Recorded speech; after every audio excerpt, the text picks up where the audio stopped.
Well, the trip is very short. It's a lightning visit of 12 hours following a long and winding trip by plane and train of 15 hours.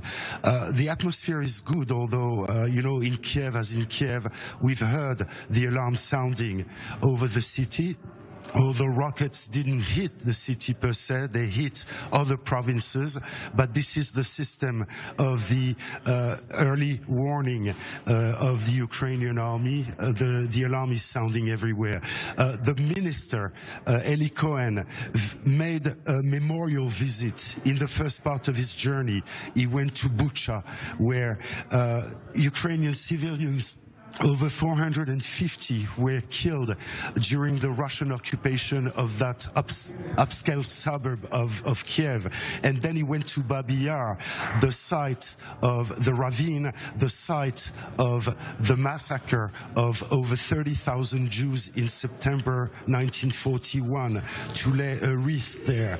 Now, the political chapter of the visit is going to start very soon. He's going to meet with Foreign Minister Dmytro Kuleba and then probably with President Volodymyr Zelensky, although the format of that meeting has not been completely defined. So we don't exactly know what's going on inside the visit, but I spoke to an Israeli official in the delegation and he told us that there are 3 circles of interest for Israel in that first visit of an Israeli dignitary since the start of the war a year ago. The first one is to show NATO that Israel stands on the side of Ukraine with NATO. The second circle is to show the Israelis that Israel helps Ukraine with humanitarian aid. And the third circle is obviously Ukraine itself.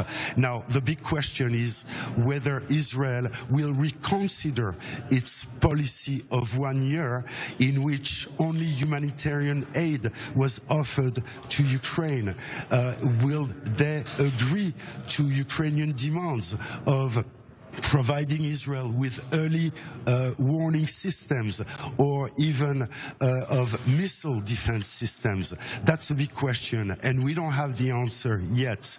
Now, it's a visit that comes very late. 1 year after the start of the invasion, many foreign ministers, many presidents and heads of states have visited Kyiv in the past year, and Israel is only doing that now. So it is an important visit, obviously. It is a symbolic visit, mixing memory and diplomacy. But first and foremost, for Israel, it's very important to show NATO, and especially the United States, that Israel stands by Ukraine in some way. Is there a message inserted here as well towards Russia? I mean, we saw Cohen going to Bucha, a site of this, Russian massacre that the Russians denied. In other words, the Israeli, foreign minister paying tribute to this. Expected friction with Russia, or is there another message here too that Israel may be taking clearer sides in this conflict? Eli Cohen was walking a very thin line in Bucha. He spoke about the atrocities, but he never said that they were perpetrated by Russian troops. He spoke of atrocities, and that's it. He didn't mention even the word Russian in his declaration, but he said we identify with the suffering of the Ukrainian people. And that was it. So there is nothing in that statement that he made earlier in Bucha that could offend the Russian Federation, I believe. Yeah, very interesting. Fine point there, Pierre. Look, you're there, you're getting to see the conflict up close right now. I know you're in and around Kyiv today. Next, you're on to the conflict zones, heading out to the front lines. What are you seeing around the country so far, Pierre? Well, we haven't seen much, to tell you frankly. We've seen Kyiv, we've seen traffic jams. Kyiv has some sort of normalcy compared to 1 year ago. When I was in Kyiv a year ago, Kyiv was completely encircled, almost completely encircled, and it took us a very long time to extract ourselves from Kyiv. This time, I'm seeing a city with a lot of sandbags. You can see a sandbags behind me. You can see a city with traffic jams. People are going to work. There is a sense of normalcy in spite of these alarms sounding overnight and then this afternoon.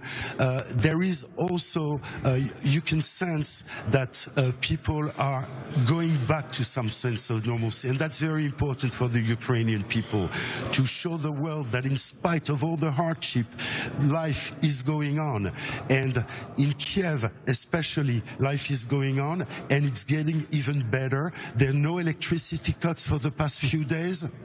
And the only thing that remains from the war are the sandbags on one hand and the curfew, which starts at 11 p.m. and ends at 5 a.m. the next morning. Very interesting so far, just the beginning of your time in Ukraine this week. We'll certainly follow up with you later on during that visit. Pierre Klochendler, thanks for coming to us today.